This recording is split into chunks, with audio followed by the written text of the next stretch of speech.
Yo, it's your boy DJ Wiz Hoffa, Faces of 518 podcast, man. We back after a long hiatus. This month we doing our Legends edition, and I got one in the building that's been consistently doing it from the ground up in the 518. One of the pioneers of showing artists how to do independent music, how to work your product, market your product. You know what I'm saying? This dude been around the greats like Tupac, Big, Heavy D's DJ Eddie F. Started so many movements in the 518 himself, and is now actually an actor out here. Introducing my man Todd-O, aka Lucky Benzo, in the building, man. Yeah, we here, boy. Yes, sir. Yeah, long time coming, man. Yeah, So man. everybody that knows, I do this show to basically, you know what I'm saying, show the 518 who are some of the predecessors that laid the path, you know, for some of the things that they doing right now. And it's just, you know, a bunch of people around here that deserve their credibility and you know, and flowers for some of the lanes they've created, and he's one of them. So I'm happy to have you here, you know what I'm saying, on my platform, and so we could talk to the people. And this is a genuinely good friend of mine too. One of the few guys out of probably a handful that I would consider an OG myself. Cause you know, a lot of people say that I'm an OG, but I need to let niggas know who some of my OGs is too. So this is one of them. Hit us with the crowd cheer for that, man. Hit us with the crowd cheer. Yeah. Yeah, man. Aye. Yeah, man. Well, you know, me and you, we go back. You know what I mean? We go back, like 20 years type situations. And, you know, a lot changed in the city of 518. A whole lot changed. You know what I mean? A whole lot changed. But we here to witness it, though. That's a You fact, heard? man. We That's here a to fact. witness it. And that's a blessing, bro. And so, you know, I always like to do a background check, you know what I mean, before we go where we are right now, and just talk about, you know, you being a little bit my elder. You know, we both first generation hip hop, but you probably seen a little bit more than me. So, and I know that you're originally from Queens. So tell us about, you know, your background and what was going on back in the days in Queens, and how you came into this thing called hip hop. Well, you know, like, it's crazy because I grew up in South Jamaica, Queens. You know what I mean? And it's two sides of Queens. Like, I grew up in South Jamaica, and North side and south side. yeah, exactly. So I grew up in South Jamaica, and I went to high school in Andrew Jackson. Wow. You know what I mean? I went to Andrew Jackson High School. I went to IS 59 in Hollis, Queens, and I went to PS 34 in Hollis, Queens. I went to 59 on Springfield Boulevard. You know what I mean? So that's like the middle. You know, so I was really like raised up on all over Queens. You know what I mean? All over Queens, and I used to go to school with Todd, LL Cool J. Wow. You know what I mean? We was in the same classes. Wow. You see what I'm saying? So I always had an ear for music due to the fact of music was always around me. You know what I mean? Always around, bro. So I had an ear for music. So like growing up in Queens, bro, it was a lot of how can I say, a lot of rappers. Queens Reddit. A lot of rappers. I mean, the You know what most, I mean? you know, the pioneer, influential Run DMC LL, that's Queens. You know what I mean? So, you know, shit like that, you know, when you grow up around the music, you know, after a while, you adapt to it, you know? Either you want to rap, or you might want to make a beat, or you might want to manage someone. You know what I mean? You want to do something when it comes to music, you know, when you grow up around it. So that's basically how I got into it. You know, I got into it being a fan of people like I'm gonna say before any of them, I was a fan of Rapper's Delight. You know, I like the Grandmaster Flash. You know what I mean? Kaz and them. Force MDs and you know, and people like that. You know what I mean? So they had me wanting to rap. You know what I'm saying? But it wasn't until a gangster rap like Coogee rap is what made me Right. rap. You know what I'm saying? Like I like the hip hop, but Coogee rap made me rap. You know, coming from Queens. But yeah, man. So what made you what gravitated you more to the gangster style of rap? It was Cuz was it what was going on in your surroundings? partly that, and another thing was I wasn't really enough. I wasn't the person that was into school and shit like that. I was Mhm. more into the streets, you know what I mean? But I had to go to school. It was mandatory, Right. you know? In my household, you had to go to school, bro. Facts. So, I was more into like reality rap.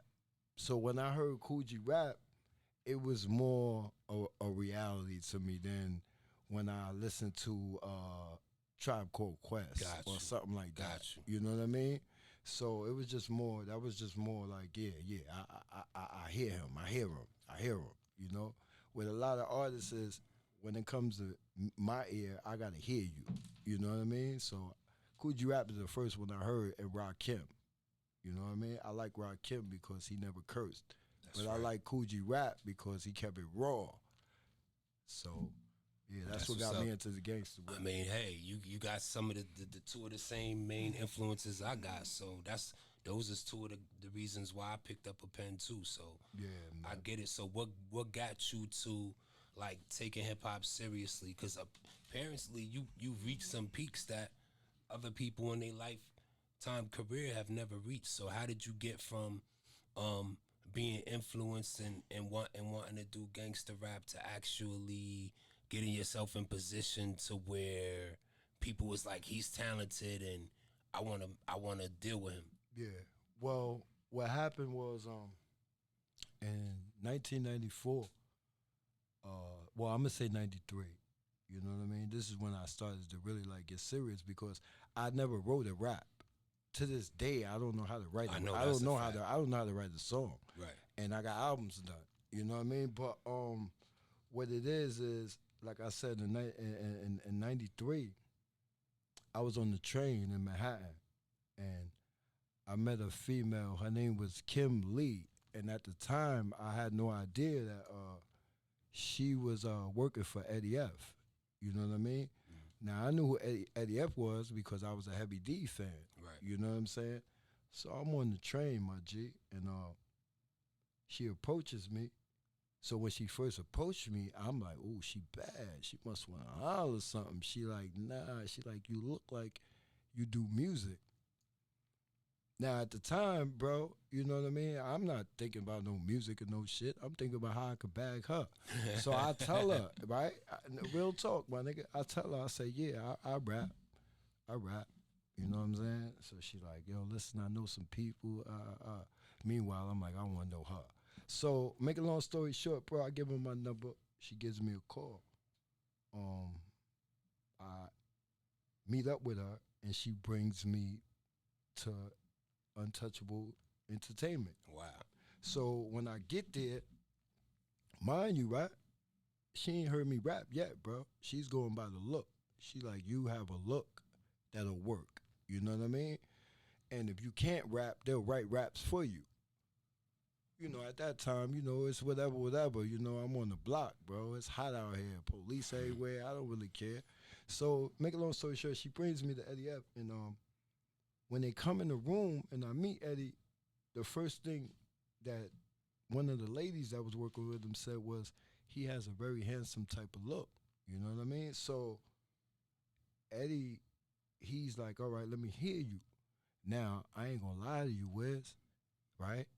Soon as the beat went on, I went crazy, my nigga. I started going in. Off the head. I didn't even know I could go in like that. You hear me? Wow. But it was like now or never. So make a long story short, I went in, my G, and as I'm going in, more and more people are coming in the room. He had a team of producers called Untouchables. So each one is coming in the room and they looking at me while I'm going in and they like, oh, wait a minute. So 2 days later after I meet Eddie, I get a call and they bring me back down. When I come back down, now he's letting me know that they're doing a compilation album. He got a deal for Motown Records, and his distribution deal was going to be with LaFace Records for Untouchable Records. Stop right there. Yes, sir.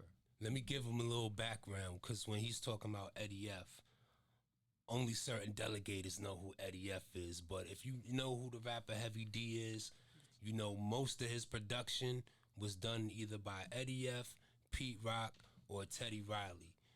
Eddie F was a guy that was groomed and around, you know, one of the greatest producers of all time, Teddy Riley. So this ain't no play what he talking about right here. These is real dudes that was pioneers and running the charts in hip hop at that time. Go ahead. Now, so Eddie puts me on whatever. He lets me know, like, yo, listen, man, we doing this compilation.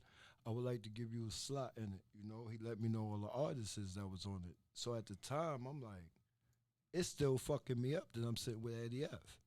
And I told him that. I said, yo, if I don't get past nowhere, I feel good, my G. I said, I'm sitting here with Eddie F, man. You know what I'm talking about? And you listening to me. Facts. But make a long story short, he signed me to the compilation. You know what I'm saying? The compilation album had Tupac, Biggie, Heavy D, Grand Poobah, Intro, Changing Faces, Donnell Jones. At the time, Donnell was in a group called Porsche. You know what I mean? The name of the album is Let's Get It On. Right. You know what I mean? The compilation. Basically, the compilation album was Eddie F and the Untouchables' Let's Get It On. My song is Rolling on the East Side. I was number 11. They made me 11 on the CD. I was 10 on the cassette tape. But that's why I said 10. I yeah, guess. so you know, like I said, I got the deal, and it didn't really. The funny thing about it though, when he signed me, you know, they gave me the money and they gave me this, that, and the third, and he said to me, he said, "Are you ready for the changes?" And I looked at him like, "Yeah, whatever." I didn't know at the time, Wiz, he planned on making me the next Father MC. That wasn't gonna work with me, beloved. I didn't come there as an R&B rapper. I didn't come there as a ladies' man. So she sort of, because I ain't gonna lie, when you first came up here, Yeah, and you first was projecting your image around the city, yeah, and promoting your CD, yeah, niggas was like, you was the only nigga that was the most gangster nigga. looked like an R&B singer. But exactly, like Looked this like an nigga was R&B smooth singer. as silk. Looked like an R&B singer. See, that was the funny thing about it though. That Eddie told me that's why it would work for me, because the simple fact of the matter is I came from a real street background. You know what I mean? So if an average person that's coming from the street, male or female, sit down and talk with me, they like, that's one of my peers. You see what I'm saying? That's a peer of mine. Now, where Eddie looked at it was like, we gonna cross you over. Like the streets gonna already accept you. You part of them. What I need to do is get you in these corporate offices. I couldn't get with that part. You know what I mean? I couldn't get with a person writing my lyrics. I couldn't get with a person imaging me. Like, this is the image we have for you. And then they even had me sit down and look at some of Father MC's videos at that time. You know what I mean? I went in the studio with his producers, bro. So the plan was really going in motion for me to snatch that lane, because it was an empty lane. You know what I'm saying? But I just didn't feel that at the moment. You know? So the project, how long did you end up being around Eddie F and them? Well, the project took us almost a year. You know what I mean? I was in the studio with Pac and Big. I was in the studio with Grand Poobah. I was in the studio with Donnell. Matter of fact, I used to take Donnell from the studio to my house and put clothes on him, bro. When I first met Donnell Jones, he had a thin-ass fila suit on, and it was November, bro. It was cold as hell, and he had one of them windbreaker suits on. You know what I'm talking about? But my image was so ahead of what it was, I gave him an image right from my house. You know what I mean? Yo, you actually introduced me to Donnell Jones. Come on, bro. Like, before I started rapping, before I got into music, I used to go to a lot of parties with Teddy Riley. You know what I'm saying? If I wasn't with him, I was with Timmy Gatlin. Timmy Gatlin was the first person, and they had a group called Rex and Effect. Of course. You understand what I'm saying? And The group Rex and Effects was my people. You understand? But before that, it was Kids in Session. You can look it up. They had a group called Kids in Session. You understand? Teddy and them. I was part of that. I just didn't rap. Mm-hmm. So I hung out with Dougie Fresh every other day. You know what I mean? So I was around rappers, but I was a street person that I had the look. Mm-hmm. So the look always went with the music, but I never did the music, bro. You know what I mean? I didn't get into music until, like I said, I met Homegirl on the train. And that's what made me really like, okay. But I still didn't take time to write any music down. I just would go off the head, bro.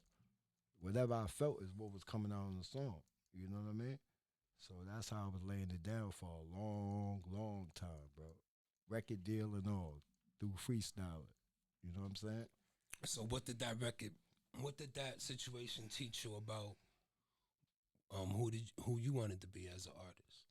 Well, to keep it real with you, I was blessed to be put in a position to be around people that was real artists. You see what I'm saying? Mm-hmm. I wasn't ready to be an artist, bro. We didn't know that when you came up here. No, see, when I came up here, I had already learned certain steps. Mm-hmm. You see what I'm saying?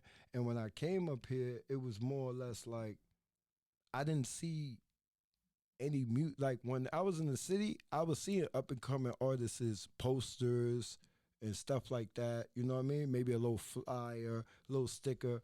When I came up here, I didn't see that from no artists. Right. But I seen it was a market out here. You know what I mean? I said, wait a minute. This is what I'm gonna do. Nobody knows me here. Right. So the best way to make yourself known, it could be a bad known or it could be a good known. You know what I mean? So my thing was, I know music. I'm gonna get known through music, bro. I'm gonna put out my own music, and I never really worried about whether people liked it or not. You see what I'm saying? My thing was, it is what it is. Either you can appreciate it or you cannot appreciate it, long as you purchased it. You dig what I'm saying, bro? I'm just keeping it real with you. Wiz, my thing was about $1. It wasn't really about being the best. You know what I'm saying? Right. I was never trying to be the best. I just knew that, yo, listen, this can get me money every single day. I'm gonna do it every single day. And he didn't even have to be the best because we would have tore any nigga head off. Oh yeah, anyway. You already know. You already know. You know what I mean? When you got good people around you, it builds up your confidence. You know what I'm saying? So I was a very confident artist. You know, like Definitely. I said, it was people that really got busy. They just didn't believe in themselves. You know what I mean? Where me, it was no way you wasn't gonna tell me I wasn't the shit. You know what I mean? I don't mind you saying like, yo, you know, you're not the shit. It didn't matter because I counted your dollar after you left. You know what I'm saying? So your opinion, you supposed to have. You a consumer. You paid for that. I respect that. But anyway, thanks for the, you know what I mean? Thanks for the, I'm gonna keep it moving. And that's how I did it, bro. So I'm gonna say I met you somewhere 95 is 96. Mm-hmm. And you was already kind of making your bones up here, spreading your name around, and you got affiliated with an organization that I was a part of. Yes, I sir. think I came in later than you were there. Yeah. Called CMD. Yes, sir. Which stood for Cultural Meltdown at the time, right? Beautiful thing. It was a beautiful thing, bro. Spearheaded by DJ Rad. Yes, sir. And then, you know, I'm hearing you on the radio stations, and now I'm seeing like, you know, stickers and marketing material and things that other people really weren't doing to that level. And I mean, I guess you could take it from here about how you, when you came up to Albany, how were you received, and what did you think was different than what you experienced in the city? Just coming to a totally different place that got a totally different mentality and outlook on things. Well, when I first got to the 518, right? My mother was located in Guilderland, right? So I come up here from At the time, I'm coming up here from Harlem. You know what I mean?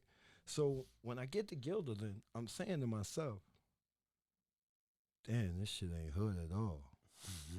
You know what I mean? No, I'm 100, 100. I'm like, this shit ain't hood. Like, what the fuck is going on?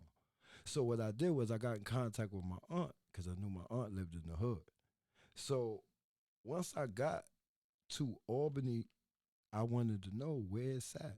You know, like the places that they told me I couldn't, you shouldn't walk down. I made sure I went down there. Seriously, Right, bro. right, Like right. this is what I did. You know, God bless me and walk with me, but I walked down these blocks, my G. The same ones that they was like, yo, dudes from Queens. You from where? I'm from Queens. Wait. What was you to us, to Albanians? I was a Mech nigga. I was a Mech nigga. You understand what I'm That's saying? what we call. I was a Mech nigga. So, you know, when I came here, it was blocked certain areas that they said you just don't go down. So what I did was I went down them. But I didn't go down them in the disrespectful form. I went down them in a way of I'm not going nowhere. Like I'm really here. You dig what I'm Mhm. saying? So that street right there that you call dangerous, it might be an apartment that I'm looking at. I don't care about none of that. You know what I mean?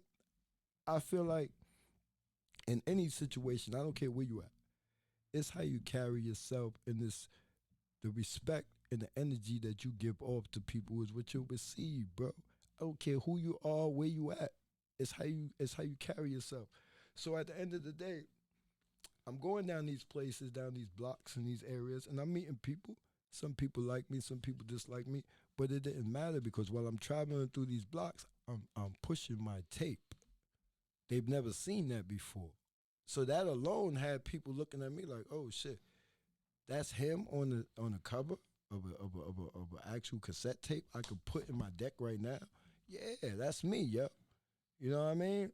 So by me running around doing that in the city, after a while, like I said, man, there's been times I'm gonna keep it real with you, bro. I remember one time I sold somebody a CD on Swan Street, right? I mean, it was a tape. I sold somebody a tape on Swan Street. I just came out of Mac's barbershop. You know what I'm saying? Rest in peace, Mac. Yeah. I had just came out of Mac's barbershop on Swan and Livingston. You hear me? I go across the street by Solomon's store. I sell somebody one of my tapes. By the time I come out the store, a nigga out there pulling my whole tape thing out. Wow. But you know what I told him, bro? I pulled out his $10 and I said, that ain't offend me. What would have offended me if I would have walked away without this?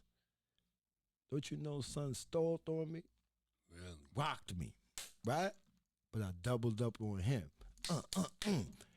Fucked him up, right? What happened from there was the next day when I came through with them tapes, boy, it wasn't Todd-O the rapper. It was like, yo, homeboy from Mac don't play. Hmm. He don't play. Well, I think You know what I'm even prior saying? to me meeting you, I think your reputation preceded But itself but because but I heard but before I even met you, but I this heard is about why. a meeting and But this is why. But look, bro. But not to be funny, this is what I went through in Albany to get people to support my movement, bro. I had to really like, besides be a people person, it was times where I had to really be an animal, my nigga, in order to be respected. right. You know what I mean? So, with Albany, it's gonna be good and it's gonna be bad. But when it comes to this music, if you really persistent, oh, they'll respect that, bro. If you're persistent about it. If you rap today and then tomorrow you don't rap, and that's how they're gonna take you. But if you're constantly hitting them, they're gonna respect it, bro. Like I said, I wasn't the best rapper, but I was a rapper that can get rappers that didn't get along to get on the same track. You see what I'm saying? So let me break a little something down. The difference between and why I'm saying that Todd is a pioneer to me because back in them days we were still just like get your 4 song demo together, package it up, sell it, push it, do what you do. But when he was doing it, it was like this got a barcode on it. Yeah. This could be scanned. This counts. This got plastic on the cover. It's wrapped up. He got posters with it. He got merch with it. It was like you took things to the next level. It got his image on it. And you know, obviously, like he said, you know, he had that look. And no, the rest of us, we walking around with big shirts on, and this nigga, you know, he got fitted clothes on, not tight, but fitted clothes on, looking like I always thought that you was way older than you was. See what? At that time, I came from Harlem, right? mm-hmm. So when you in Harlem, everything in Harlem is fashionable. Mm-hmm. You see what I'm saying? So coming from Queens is fashionable too. So when you come from a background of it's not what you got, it's the perception of the next person is what it is. You understand what I'm saying? So image is part of marketing. Marketing and image is everything, bro. Right. You know what I mean? I mean, ladies want to have something that they can enjoy looking at, and fellas want to have something that they can say, yo, you know what? If I get my shit together, I could look like that. You see what I'm saying? If I get my shit together, I can be him. You understand what I'm saying? So that's always been me. I always wanted to be the type of person where I wanted the next man to say, yo, you know what? I like how he doing what he doing, man. I might not even like him, but I like how he's doing what he's doing. That shit could be me. You know what I mean? So how'd you meet DJ Rad? You coming up here, you trying to, Yeah. you know, you networking, you shaking hands, you kissing the babies, you in the hoods, making your presence felt. So how do you get in touch with somebody that can now allow you to be heard more? Yeah, well, how that situation was they used to have a record store up here called Strawberries. Mm-hmm. You know what I mean? And when Strawberries closed down, they opened up Music Shack, but they had Strawberries. I was the first local artist in Albany to have like a body size poster in the front window of Strawberries. Mm-hmm. Now, how I was able to do that was when I went to the owners, the people that was in charge of Strawberries, I let them know who I was. Strawberries is a record store. Yeah, Strawberries was a record store. We got a young audience too. Yeah, Strawberries was a record store, and when I went to the person in the Strawberries, I happened to let them know that they had Eddie Epps' album in there. So I went in the store, and I'm like, they used to play the songs off the. Right. I happened to come in the store, and my voice was on. Wow. So that's how God works, bro. So I went over to the man, and I said, "That's me. Where'd you get that from?" So he looked at me. And he was like, "Oh, wow, you sound like the guy." I said, "No, that's me." You know what I mean? Mm-hmm. So I told him the name of the song. I told him who the artist was and everything else. Don't you know, he went over to his little thing and looked and was like, "Oh, shit." So from there, we had a conversation, and I let him know that I'm an independent artist. Like, I was on that compilation, but I'm independent, and I'll be working on my own music and this, that, and the third. Mm-hmm. So he gave me a contact number and told me when I was ready to holler at him. You know what I mean? So that's what I did. When me and the rest of the CMD sat down and did the One Life to Live tape, I had already had the plug with him. So I let Rad know that. Like, yo, I got the plug with Strawberries. It's cool that I walk around and hustle these on the streets, but this could be in the store. Right. And that's how we did it. You know what I mean? Rad said, "Okay, you got the plug, I got the music." You know what I mean? So Rad's thing was to always constantly make sure that I was on the radio when he was on the radio. Right. You know what I mean? So that made it easier for me in the streets to move the music, you know? So that's how we worked together. So it was a beautiful thing, bro. Word, I really appreciate Rad and all of them from CMD, big. And us as a unit who was CMD at that time, we all kind of did our little part to contribute to helping that CD be successful. Hell yeah. No doubt. That's why I said I appreciate. That's a classic 518 album to me. I really appreciate that opportunity. You know what I mean? I appreciate it. But like I said, along with the music, I started doing like films. You know what I mean? Started doing films, and I started working on the ski mask way. Afterwards, after I decided to stop really like working with music like that, I started to get into filming, and I started doing the ski mask way. You know. And what was your vision for the ski mask way? What was it Uh, supposed to be uh centered around? honestly, the ski mask way started off as a video. It was just gonna be like a little mini movie video to go along with the song that I Hmm. had. And what happened with that was I did the trailer first, and I showed a few people the trailer. And when they seen the trailer, they like, oh. So I'm like, oh, you like that? Yeah, they liked it. So that's what made me go back to yeah, I'm gonna finish this off. I'm gonna do the ski mask way. So I started filming it, but when you don't have a steady cast with something, it's hard to keep going. You know what I mean? It's hard to keep going when you don't have a steady cast. You know, my cast consists of the hood. You know what I mean? And when you working with a cast that's from the hood, you got some people that die. You got some people that go to jail. You got some people that just don't see no vision no more because they're not getting no money out of it. So it sort of went down like that. You know what I mean? I couldn't keep a full cast. So that's what made me slow it down as far as that went.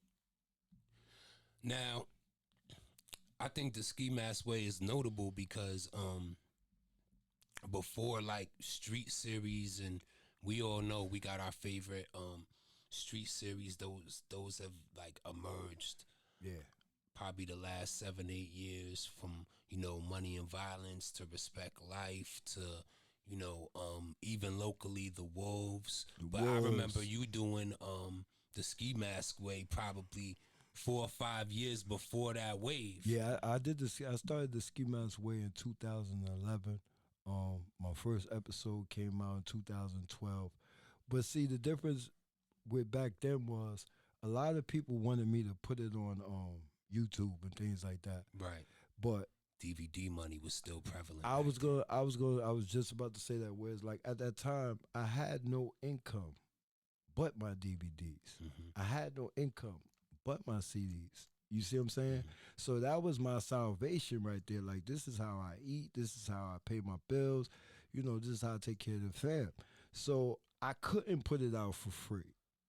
You know what I mean? I couldn't put it out for free. But what happened was someone someone took my DVD to New York and they took it to the bootleggers.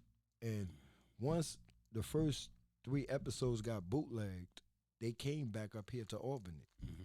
So now here I That am. happened with my mixtapes too. So now look what happens, bro. Now this is where Lucky Benzo, Todd-O, Todd McDaniels turns the bad guy to people. Because You now running in them I'm stores like, running it. nigga, you know me. You already Nah, I know already know what's the story. bro, you already know what's going on.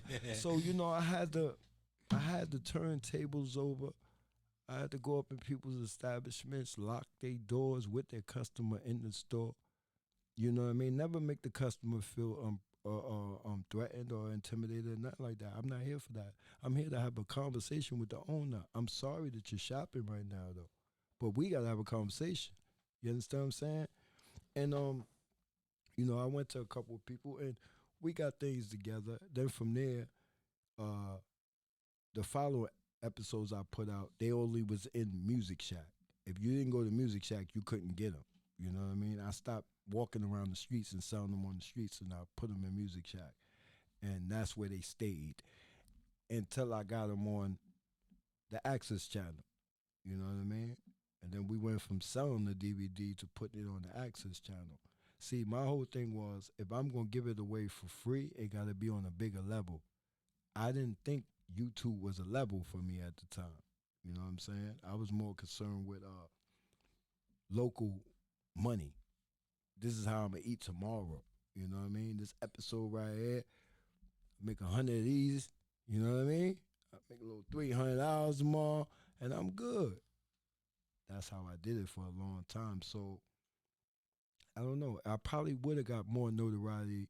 I probably would have been known for this shit a long time ago. Well, that transition was hard for a lot of people. You take people like Smack and people that had the most notable big street DVDs. He had to learn at some point how to transfer that what used to be DVD money to now us having YouTube and having the internet, and that's how you started seeing him put the battle straight on YouTube Yeah. instead of doing the DVD thing because that was going out of quote unquote style or whatever. So everybody that was in that era kind of had to figure out how to make that transition from the DVD hand to hand money to how do I get this online and have people streaming? Yeah.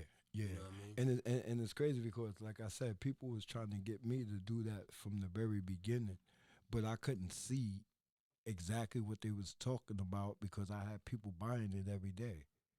So in my mind, I'm like, yo, it's cool, you know. And plus, I wasn't an internet person at the time. Right. I was in the streets. So you know, I was more or less like, yo, listen, I wanna touch the people, but at the same time, I want to touch a dollar after this. So that's why I always kept it like that. You know what I mean? But I'm still doing the ski mask way. Honestly, I never ended I never ended the total story. I just put it in chapters, and I plan on probably this year finally ending it off and putting the whole thing out. You know what I mean? Online where you can actually stream the whole shit from the beginning to the end. You know what I mean? That's what's up. That's the plan. That's the plan. Cause I still got a lot of episodes that never got released. They edited everything. They never got released. You know what I mean? So I think it's about that time. What happened? What was happening that made you say, you know what, man? This rap shit is whatever. Let me do this. Let me do this movie thing. What happened was because I know you was responsible for, you know, a lot of notable. You was a part of a lot of notable organizations. You know, from Dirty Dudes, which you started yourself. No doubt. To PPM. To PPM. I don't want to skip. I don't want to skip. Oh yeah, I was. I was. Dirty Dudes. Shout out to Dirty Dudes. You know, I love them. That's my brothers right there. Shout out to Powerful. You know, I love Powerful, man. That's like a really family. You know what I mean? Mm-hmm. Shout out to PPM. I was part of the code, the 518, the code. Mm-hmm. You know what I mean? Basically, with the music, what happened with me in the music was I started feeling like, not that it wasn't getting anywhere, I just started feeling like some of the people around me, they was only around me for music. You understand what I'm saying? And where I would have put my life on the line for people, you understand? Threw it all away behind people, you know, being love and loyalty, it just wasn't the same in return.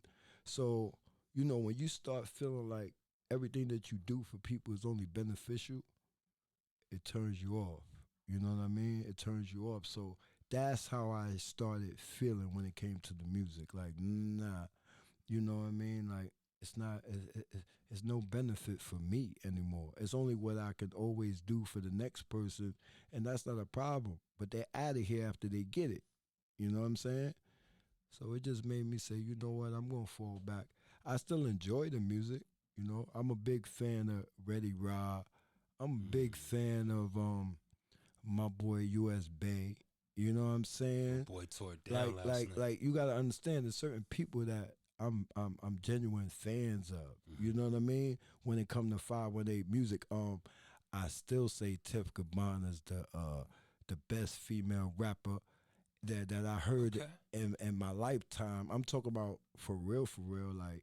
But you know, most people say, "Well, damn, that's his baby mother. He gonna say that."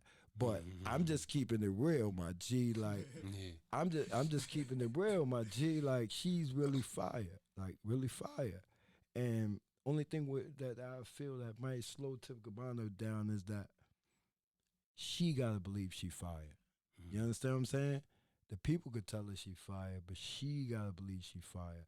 And I feel like once she gets that in her mind, and gets that in her heart that they ain't fucking with me, y'all gonna hear some shit, B. Cause she got some shit. I'm sure she do, man. Got some shit, Wiz. I'm telling you, Wiz. Y'all been sitting on them files for a Yeah, long she time. got Wiz. She got some shit, bro. You know what I mean? She got some shit. So I'm a shout out. Actually, Tiff Cabana, the one that kind of put me on the female battle rap. Like as far as like me really, really paying attention to it. So shout out to you. Yeah, she got some, yo, and shout out to Tip Hollywood too, because yo, don't get it fucked up. Like, you know, before I decided to stop dealing with music, I used to manage Tip Hollywood too. Didn't know that. Yeah, I managed Tip Hollywood. Something new every day. Yeah, I managed Tip Hollywood, and you know, it was a pleasant thing because at the time I was engaged to Tip Cabana. You know what I mean? And I was with Tip Cabana, but I was managing Tip Hollywood.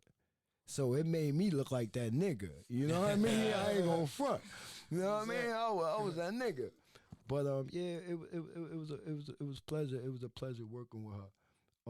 It was a pleasure working with both of them. But like I said, they wasn't really the ones who made me feel like I didn't want to do music no more. It was really working with more of the guys, you know, because we had more of a bond than me and the ladies. Me and the guys been through a lot. You see what I'm saying? And once I started seeing like people take shit for granted. Yeah, it just was a little different. So I said, now I'm gonna fall back. Like I was getting shows and I was giving local artists my show time, bro. I would get my face would be on the flyer. I would run around promoting everything, get up there and give my slot away to local artists, bro. I ain't do nothing but stand there and let them rock because you wouldn't put them on that show, but you put me on the show. You see what I'm saying? So listen, I rocks with their music. I would give them a slot, you know? And when it got to the point, like I said, where I started feeling like I'm not getting nothing out of this, not money-wise, feeling. There was no more feeling for me in the music at all, you know? But like I said, I enjoy the music. I'm a big fan of Trenchy. Shout out to Trenchy. Yeah, I found out that's my dude, son. Yeah, and just realized how old you get out here. Shout out to Trenchy. Don't get it wrong. I like their glow. Shout out to Lil Glow, Free Glow. I like Cushy Sunoco. I like Wiz Mac was cool too. Like I said, it's a lot of young people, bro. That Paying attention. I'm there. I'm there, and I'm a grandfather, and I can tell you, like I still in my car. You probably hear King Von. You know what I mean? But along with being current, I understand the history of the whole situation of music when it comes to 518, bro. And I feel like we're a untouched region, but at the same time, we have our own history within the 518. That's a fact. You see what I'm saying? So that's one thing I feel good about. People say, yo, 518 ain't never got on. Bro, we always been on. Cap City. They know who we is. We always been on. They know who we is. Come on, we always been on, bro. It's just what you looking for. You know what I mean? Cause US Bay don't stop, babe. Bay don't stop. Ready don't stop. You know what I'm saying? P now don't stop, bro. That dude right there, man. P now don't stop, bro. So what I'm saying is like it's artists out here.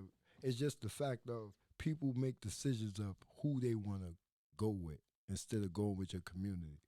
Because if it's really about 518 music, then we got to get behind 518 music. That's a fact. You know what I mean? But there's so much other music out here right now that it's like, where is the 518 music? You know what I'm saying? We working on it, man. So that's the only thing I be saying. You know? So today, you ended up getting on the series The Wolves. Yeah, shout out to Luca. It's a big audience of people out here that know you as Lucky Benzo now. Yes, sir. They might not even know who Todd-O is. Nah. So tell me about Lucky Benzo I watched and how that that. this morning before. That's a fact. Yo, you know what's crazy? You know what's crazy, right? I can go places. I've been in Walmart and I done had people run down on me like, "Yo, Lucky." Now, I'm looking like I know you or something, you know. Yo, you gotta remember that you out there every day. The Wolves, look, the Wolves, right? So I'm like, yeah, that's what's up. That's what's up. But the funny shit about it is that people watch web series or people listen to music, right? Mm-hmm. They have a perception in their mind. They think you really that person. They have a perception in their mind of who the person is, Mm-hmm. right? So automatically they like, this guy's a bad guy on the Wolves. So when I meet him, he gotta be I know he got a gun in Walmart. You dig me? Where when they meet me, I'm with Baby Lucky. I'm with Lil Luck. Mm-hmm. So they like, oh damn. But when they talk to me, the energy's still the same. So they like, oh, wait a minute. I see what it is. Your character is close to who you are. And I'm like, it's not that my character is close to who I am. It's not really hard for me to act when it comes to an urban lifestyle. Right. Right. Now, if you told me to play a doctor, Right. you might get a different vibe from me. Facts. But you asking me to play a person that's just surviving in the hood, bro. That could be anybody. So if I seem believable, it's only because I'm really surviving in the hood. You know what I mean? But it's all entertainment. Everything is entertainment. Well, I guess what's the most, what's one of the good stories about when you bumped into somebody who Yo, knew you from the show? listen, it's always been a good story because I'm going to keep it real with you, bro. When they approach me, when they running down on me about the show, it's always, yo, I like you, bro. Mm-hmm. Yo, you one of my, yo, you and BG, you hear me? Y'all just y'all energy, bro. Yo, Luke, I need to bring that shit back. And the first thing I tell him is like, we have real lives. You know what I mean? Luca has a real family. So at the end of the day, it might have been a good look. I thought it was an excellent look. You know what I mean? And it might be a good look, but when you have real lives, sometimes your real life takes over looks, bro. You know So what I mean? you think that's the reason why I wasn't able to stay afloat? I feel personally, Because not just you two, but there's obviously a whole cast, and listen, if you a director, you gotta change out people, you gotta kill off people, listen, you gotta. listen. This is what it is, right?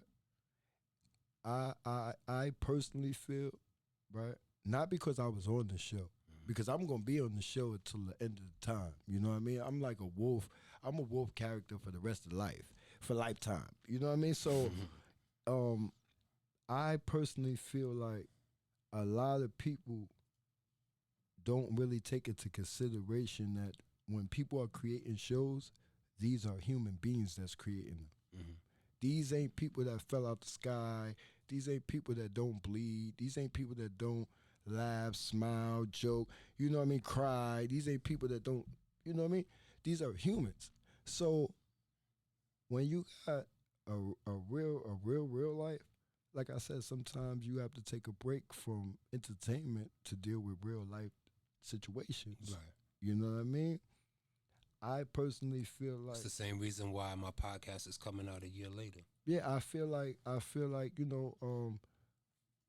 like people always say to me, yo, why Luca stop? And I tell them like, yo, first of all, I can't tell you the next man's thoughts, but I can tell you as a person that participates in that man's work that sometimes you got to take a break for personal reasons, bro. You know what I mean? And that's that man's personal reasons. It's not for me to express it. You know what I'm saying? It's for me to respect it and just, when the time comes again, we'll be back. And that's just how I do it. You know what I'm saying? But as far as the ski mask wave goes, I know with me, it's not over with. I took break a couple of times because I didn't want it to be a conflict of interest. I was on the Wolves. You know what I mean? So I could have had 2 jobs at once, but I felt like in order for me to make this here believable, my character on the Wolves, I gotta focus on just the Wolves. Right. I can't come to the Wolves and be Todd-O. Right. Todd-O's in the ski mask way. So that's where the Lucky Benzo guy came. You know what I mean? Like, I can't be the same character. It's not gonna work for me. I gotta change it up. So here go Lucky Benzo. Lucky Benzo totally different from Todd-O in the ski mask way. You know what I mean? So, but I like I said, I had fun doing the Wolves, and whenever he ready to come back, we gonna come back. We gonna come back, bro, and we gonna do it big, big, big this time. Yeah, that's what's up. Cause that joint definitely got some steam on it. There's a lot of people that know, and y'all got fans all over the country. Listen, That's into that Wolves. listen. He put in a lot of work behind it. The cast put in a lot of work. Even when the cast had to be recast and recast and recast, like putting a lot of work, bro. So at the end of the day, it's not gonna go to waste. It ain't gonna do that. You know, like I said, I feel when the time is right, he's gonna come back and he gonna do it big. And when he do it big, it's gonna be big for the 518, bro. Believe that. That's my beliefs. I could be wrong though, but that's my belief. You know what I mean? It's gonna be big, bro. So recently, you had a life changing experience, man. You want to talk about that? Yeah. You know, God is good, bro. 2 months ago, I was in a real bad car accident. I was ran over and broke all the bones in my face and my eye came out my head and all these other things. As a matter of fact, I lost so much blood from my tongue that I passed away, and they resuscitated my life after 8 minutes. You know what I mean? What that basically did, was, you know, that gave me And that. you still didn't find. Yeah, it was a 19-year-old college student. Wow. Yeah. When I woke up, when I first got ran over and I woke up in the ICU, my eye was out of my head. They had, I had to sew my tongue back in my mouth. I only had half of the tongue at the time, so I wasn't sure of what was going on. You know what I mean? Mm-hmm. But they had to show me the videotape at the police station for me to see actually what happened. Cause bro, it happened so fast, bro. And the kid said he didn't see me, but I'm getting out of a BMW. You know what I mean? And fucking X3. The truck is big, bro. How did you not see me, man? But it happens. You know what I mean? I didn't press no charges, nothing like that. I didn't put little man in jail because that's not what I do, you know? I just happen to be blessed to still be here, beloved. That's it. And I just take it one day at a time, bro. You know what I'm saying? And that's just what happened with that. You know, that's what happened with that situation. But I'm here. I know you gotta have new energy about that though. I'm not gonna lie to you. It humbled me a lot. You know what I mean? It humbled me a lot. Like it made me think about what things are really important. You know what I'm saying? What's really important, and what's really important is health, and what's really important is family. You know, and things like that. So, at the end of the day, you know, God don't give you too much that you can't handle. You know what I'm saying? And I feel like that was something that was meant to be. See, I've been in the streets all my life, and I've never been incarcerated, right? So when you come from the streets and you ain't been incarcerated, right? That's a blessing. But along with blessings, you know, the devil work hard, bro. So you've been lucky enough to escape prison. I gotta test you now. I gotta try to take your life. You understand what I'm saying? Now I ain't out here doing no cowboy shit, so my life wasn't gonna be taken from a bullet. No, we gonna make it from an accident. That's an interesting perspective. You see what I'm saying? So you know, it was an accident. That's why I didn't press charges. I take it as an accident. You know what I mean? But it was a blessing at the same time because, bro, I'm really, really here. You know what I'm saying? A month ago, I couldn't even see out my left eye. A month ago, I wouldn't have been able to do this interview because I had so many stitches all in my tongue, putting my tongue back together. You know what I mean? Yeah, and I'm talking to this dude through Messenger, and he's telling me, yeah, let's do it. Like, do it as soon as possible. I'm like, I get off the phone like, this nigga could barely talk to me. What the fuck is he talking about? And I'm sitting there, like, yo, I probably would have did the same thing, but the thing that was notable to me, he was like, yo, let's hurry up. And I was like, yeah, I don't know what he's trying to tell me, but he'll tell you. I hit him like, yo, I need to get in here.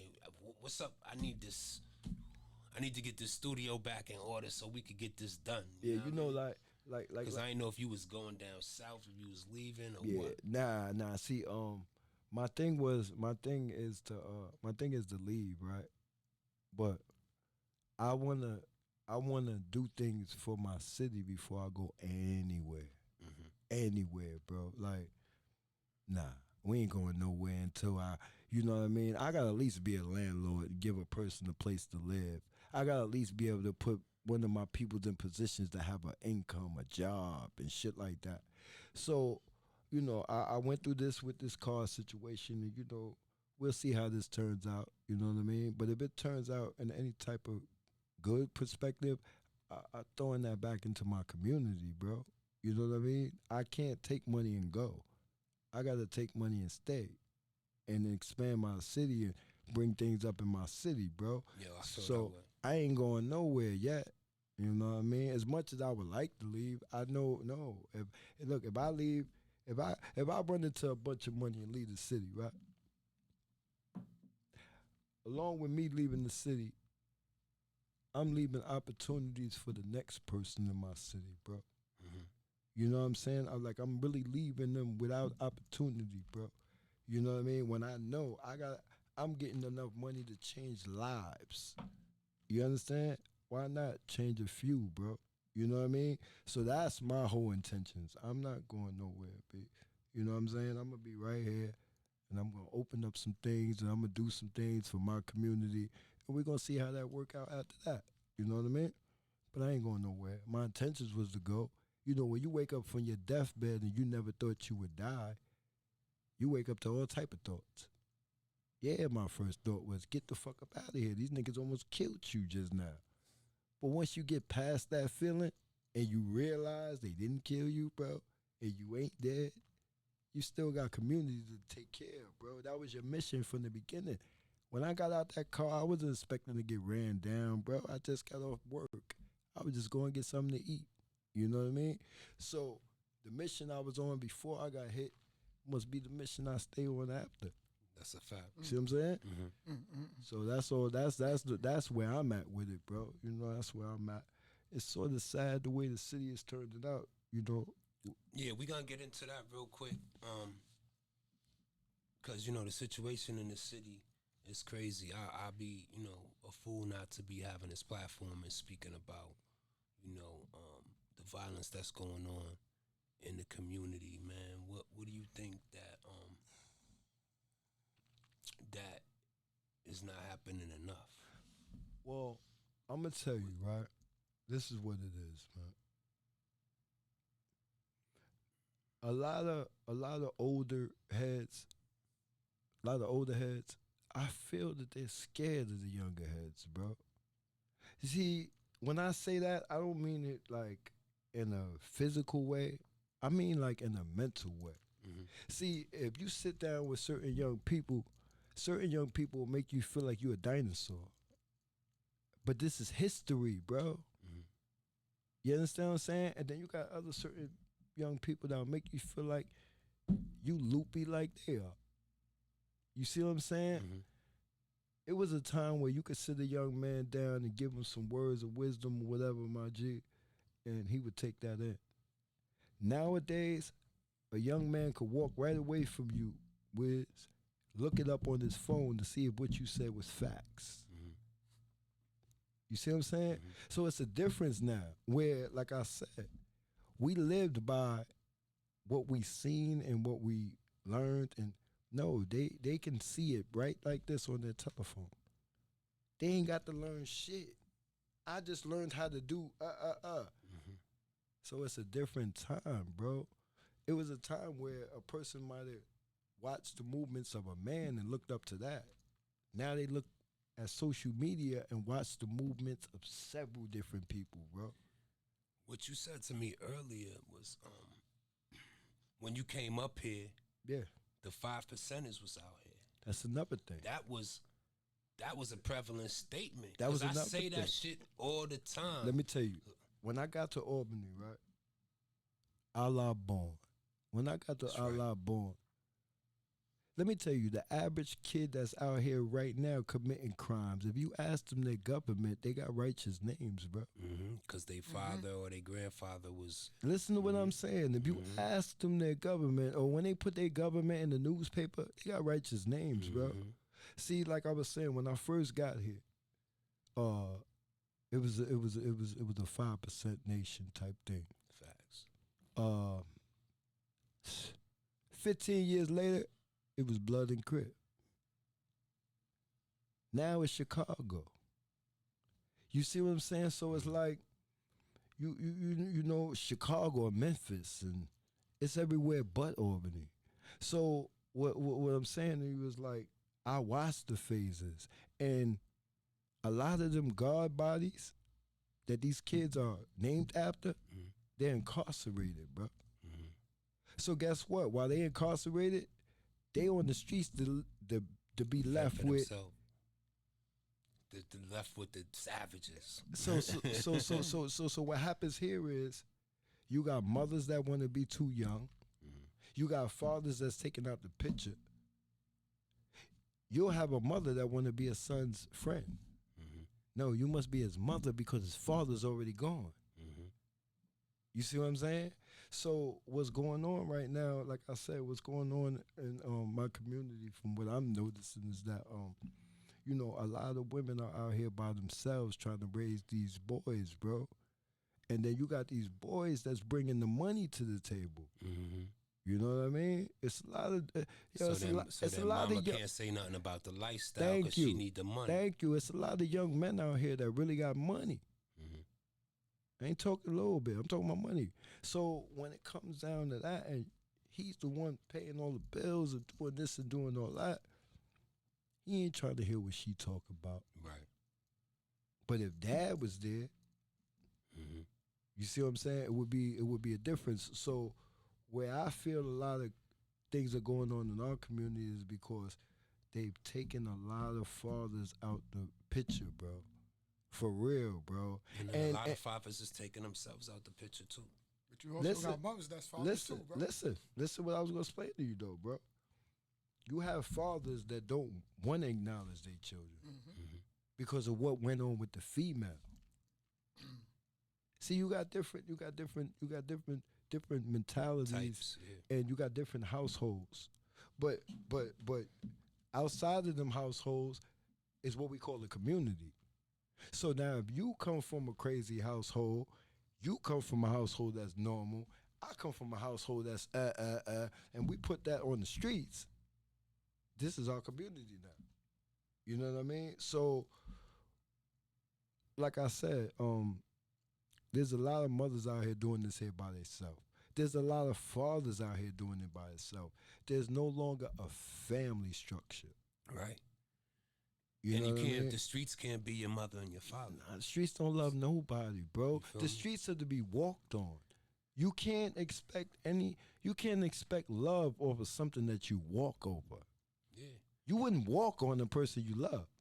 So how could you love the streets? And we still gotta have mentors in these streets. They don't gotta come in the form of 5%ers or the way they used to be. But I know myself, speaking personally, you know, for a lot of the younger generation that I mentor, you know what I mean? If they gotta pick up the phone and call me and vent about something, then they do that. I allow them to do that. You know, I got a young guy that I'm producing. He just got shot a week ago. You know what I'm saying? It's emotions that happen, that come from that. You know what I mean? There's nightmares that come from that. There's, you know what I mean? So it's like, it's crazy out here. And when I was, you know, in the 90s, running around doing some unfavorable things, I still had niggas like Todd-O that could, like, I could go to that nigga house and he'd be like, nah, don't do this. Yeah, don't this do it what like you should, that. This is what you should do. This is the way to go about it. Don't you do know? it like that. And so I'm grateful for the OGs that I had in my life, man. But full circle, you spoke about going forward. Yeah. What things are you working on now? Because I know you always got something in the tuck. Yeah, well, right now, I'm working on a clothing line. Yeah, I have a clothing line coming out soon. It'll probably be coming out sometime in the beginning of next year, and it's the Lucky Benzo collection. Okay. You know what I mean? And shout out to my man Wise, he in the building. Peace, you know what I mean? All right. You know that's another one of my partners. He doing his clothing company too. But like I was saying, clothing is where fashion is where I'm about to go at it with it. You know, I started off with the kids. I wanted to do a kids first, you know, but then I said we're gonna make it fair. I think I want to do the ladies first. You know what I mean? I like the ladies, bro. I really like the ladies. So I think we're gonna do the. Now we're gonna do. I'm gonna do ladies and I'm gonna do kids and I'm gonna do men's. But yeah, the clothing line is the Lucky Benzo collection, and it's definitely gonna be coming soon. Word up, real soon. But that's where I'm at right now, bro. And my thing is this here that I want a lot of the young people to understand that's listening to this. Um, I'm a street person, right? 10 toes down. Been in the streets all my life. My name is Todd McDaniels. You can Google me. I've never been a rat. I've never been a pedophile. I've never been a child molester. I've never been anything of the sort. I never went against the grain, period, right? But I want y'all to understand I've never been incarcerated. You understand what I'm saying? I have no criminal background. So what I want y'all to understand is that not everything in the streets is crime. Not everyone that comes from the streets is a criminal. Right. I might give you that image because this is the image that they put a label to, like, oh, he's a street person. Okay, so you can say that, but I don't have no criminal background. I have none at all. You know what I mean? So this is what I want a lot of the young people to understand. You could do anything with yourself, bro. You could be an actor, you could be a rapper, you could be a singer, you could be a lawyer, you could be a doctor, you could be a police officer. Just keep yourself clean, man. And you ain't gotta go to jail Keep just to yourself have that clean, street man. badge. When I say keep yourself That clean, niggas is wearing that like a badge now. nah, don't no disrespect to anybody. Free all the ones that didn't deserve to be there. But understand Like something. my cousin do. Understand something. Not to be disrespectful to anyone's pain while they incarcerated. But being in jail don't give you a stripe. Being in jail means that you got caught, bro. You understand what I'm saying? So you ask any man who got caught if he can take that shit back and switch it up. You know what I mean? He wouldn't have wanted to be caught, bro. You know what I mean? He wouldn't have wanted to walk that yard. He wouldn't have wanted to wait for that phone call and get that letter. He wouldn't have wanted to be in the mess hall. You understand what I'm saying? He wouldn't have wanted to take a shower with a bunch of other men. That was not his plan, bro, when he committed the crime. But this is what happens with crime, bro. For every action, there's going to be a reaction, Brody, whether it's good or bad. You know what I mean? So only thing I'm trying to say to the little homies is like, yeah, say it to him because I want to lead this on a positive. Every person that's street, homie, because you in the streets don't mean that you're supposed to be convicted, bro. Because you in the streets don't mean, bro, that you're supposed to bring horror and harm to people, bro. You understand what I'm saying? Because you in the streets don't mean that you be disrespectful to others, bro. You know what I'm saying? The streets are to be walked on, man. We ain't got no choice. This is how we have to travel. No one's floating in the air, my G. Everyone's walking. So, of course, we got to walk these streets that we live on, bro. Right, and your favorite rapper got bail money. Come on, bro. And not only that, more than likely your favorite rapper ain't even into nothing. That's entertainment, my G. Most of these young boys in the streets, they realer than the rapper because they got it realer than the rapper got it, bro. You know what I mean? So at the end of the day, like, don't be influenced by what you think a next man is doing. Be influenced by the moves that you know you gotta make to get you a better place in life, period, bro. Because you only gonna get one life. Believe me, I just went through it 2 months ago, bro. You know what I'm saying? I'm here, but it ain't easy, my G. I deal with all type of pains and all that, my G. But the only thing that stops the pain for me is knowing that, yo, I'm still breathing, homie. You know what I'm saying? And I'm free.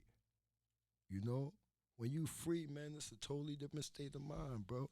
You want to stay free, man. Stay healthy, stay free. And that's what it's about. Anything else is uncivilized, B. And you gonna pay a price for that, bro. You gonna pay a price for that. I'm sorry, bro. It's in the Bible. It's in the Quran. It's written, period, bro. Karma is for real. I don't know if they think that's just a word. That's serious, bro. What you give out is what you, the energy you give out is what you gonna receive in return, bro. Believe that. Believe that. Yo, this episode was fire. This is part one of my Legends edition, man. Yes, Got my man Todd-O, aka Lucky Benzo in the building. Shout out to Wise. Wise. Shout out to my man Red Kane. He always hold me down. Yes, sir. And yeah, man. Like, listen, this was great for me to do. I'm glad you came through, and we got to provide a little history about who you are in the community, especially in the hip hop community of 518. And you know, whatever you got going on, you know, I'm here to support. And you know what? You know, I'm gonna also change that rap shit too. Like, I'm gonna need a hook from you. Yeah, well, something soon, yeah, nigga. that ain't even a problem. Nah, I'm making it count, nigga. That ain't a problem. That ain't a problem. I'm making it count. You know what I'm saying? Shout out to the Snug program too, man. You know, stop the violence in our city, man. Because shout out to Snug. like, you know, it's really like, and I ain't mean to cut Wizzy off, pardon me, but it's really like, it's rough when you know, when it's not a day that goes by, bro, that you ain't gotta wait for that call. Wait for that call. You know what I mean? Somebody got touched today. Somebody lost their life today. You know what I mean? Like, it's other things to look forward to besides that, my G. And it's like, this black cloud that we got over our city, homie, all clouds move, yo. It's like we are holding down our progression, homie, by keeping that same black cloud every day, not letting it travel, bro. You know what I mean? Everywhere got black clouds, bro. But when we keep our shits in the same spot, it's gonna be the same thing every day, bro. Who wanna live like that? This is why some kids run out here and don't give a fuck about nothing, because they gotta live the same life every day. Who wanna live like that? You know what I mean? Let's get it together. That's what we got. Y'all letting shots fly and innocent people getting hit, and you know, it's back in the days. You got who you was trying to get. You feel me? Like, we just out here shooting in broad daylight. It's like this the wild. This ain't the corral, man. And the last one I heard was over a female, and it's kind of crazy because I knew that kid. Let me tell you something.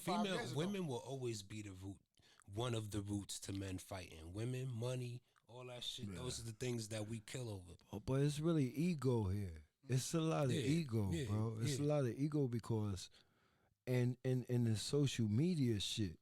You understand what I'm saying? Mm-hmm. It was a time where you can get punched in your face and nobody knew about it. Exactly. You get punched in your face now. A nigga coming back. No, he coming back. No, not only that. You get punched in your face now. A nigga know about it in Japan. A nigga know about it in Chicago. Mm-hmm.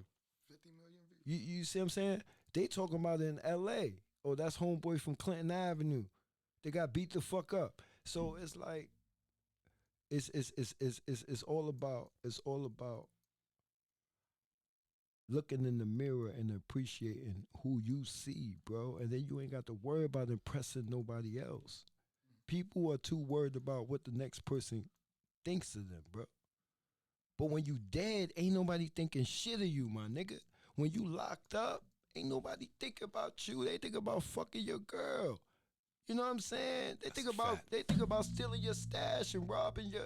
They ain't thinking about. But these are the things that they don't think about when they worry about who they can impress. Impress yourself, man. I'm up here with stitches still all in my face, bro. Still doing this interview. I got stitches in my man. But you think I'm worried about what I'm here to get my point across, bro. You know what I'm saying? So this is what I mean. You gotta have self-confidence. You have to believe in yourself in order to do anything, bro. That's a fact. That's it, man. And you gotta love your community. If you can't love yourself, then I understand. But don't come out in a community, bro, that needs love, my nigga, if you're not gonna be part of the love, bro. If you're gonna be part of the pain, keep that shit away from us, my nigga, because We trying to live in love, bro. That's a fact. We got many more to go. Facts. That's it, big. Give your shout outs, man. You want to shout somebody out? Oh yeah, I want to shout out everybody. I want to shout out everybody. You know what I mean? I want to shout out the 518, man. You know what I mean? Period. Because like I told you, bro, it's just a blessing for me to be here, period, man. It's not no in particular person I even want to shout out. You know? I don't It's all shout out to Lil Lucky. You know what I mean? That's how I Shout feel. out to Tyler. Shout out to Tyler. Shout out to Jada. Shout out to Todd. Like, shout out to my kids, my family, you know, and my friends, man. Like I told you, man, make sure you look out for that new Ready project. You look out for that US Bay project. You know what I'm talking about? You look out for Trenchy. You know what I mean? Umbrella. The umbrella, like, this is what we doing out here, man. Tiff Cabana. Like, I mean, I don't really know. Just shout out to O Block. You know what I'm saying? That's about it, baby. Alright, I'm gonna shout out So Albany Clothing and 92 Bricks, man.